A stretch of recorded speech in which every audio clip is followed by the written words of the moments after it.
মেঘবালিকার জন্য রূপকথা, কবি জয় গোস্বামী। আমি যখন ছোট ছিলাম খেলতে যেতাম মেঘের দলে।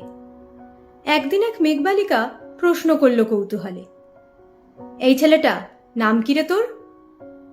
আমি বললাম ফুসমন্তর। মেঘবালিকা রেগেই আগুন, মিথ্যে কথা, নাম কি অমন হয় কখনো? আমি বললাম নিশ্চয়ই হয়, আগে আমার গল্প শোনো। সে বলল শুনবো না, যা, সেই তো রানী, সেই তো রাজা, সেই তো একই ঢাল তলোয়ার, সেই তো একই রাজার কুমার পক্ষীরাজে, শুনবো না আর, ওসব বাজে। আমি বললাম তোমার জন্য নতুন করে লিখবো তবে। সে বলল সত্যি লিখবি? বেশ, তাহলে মস্ত করে লিখতে হবে, মনে থাকবে, লিখেই কিন্তু আমায় দিবি। আমি বললাম তোমার জন্য লিখতে পারি এক পৃথিবী। লিখতে লিখতে লেখা যখন সবে মাত্র 2-4 পাতা, হঠাৎ ভূত চাপলো আমার মাথায়। খুঁজতে খুঁজতে চলে গেলাম ছোটবেলার মেঘের মাঠে।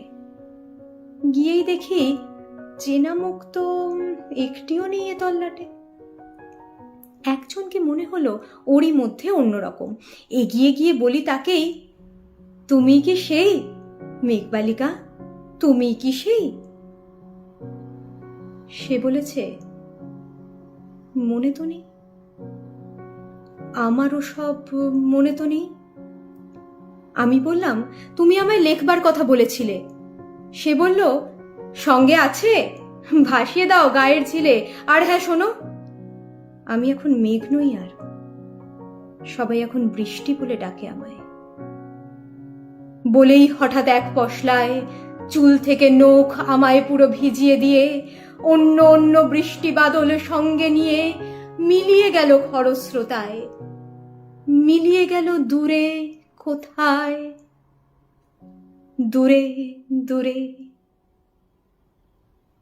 বৃষ্টি বলে ডাকে আমায়, বৃষ্টি বলে ডাকে আমায়।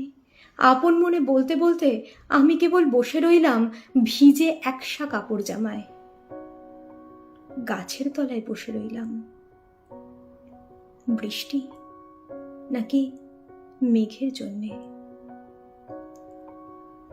এমন সময় অন্য একটি বৃষ্টি আমায় চিনতে পেরে বলল, তাতে মন খারাপের কি হয়েছে? যাও, ফিরে যাও, লেখো আবার। এখন পুরো বর্ষা চলছে, তাই সবাই আমরা নানান দেশে ভীষণ ব্যস্ত। তুমিও যাও, মন দাওগে তোমার কাজে। বর্ষা থেকে ফিরে আমরা নিজেই যাব তোমার কাছে। এক পৃথিবী লিখবো আমি, এক পৃথিবী লিখবো বলে ঘর ছেড়ে সেই বেরিয়ে গেলাম। ঘর ছেড়ে সেই ঘর বাঁধলাম গহন বনে, সঙ্গে শুধু কাগজ কলম।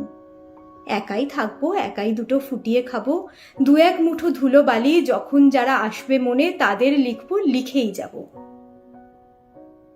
এক পৃথিবীর 100 রকম স্বপ্ন দেখার সাধ্য থাকবে যে রূপকথার, সে রূপকথা আমার একার।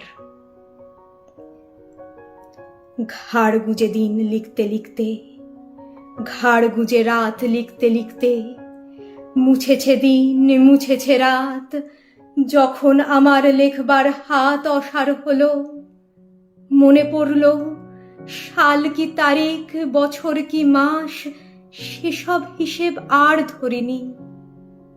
লেখার দিকে তাকিয়ে দেখি এক পৃথিবী লিখবো বলে একটা খাতাও শেষ করিনি। সঙ্গে সঙ্গে ঝমঝমিয়ে বৃষ্টি এলো খাতার উপর, আজীবনের লেখার উপর। বৃষ্টি এলো এই অরণ্যে, বাইরে তখন গাছের নিচে নাচছে ময়ূর আনন্দিত।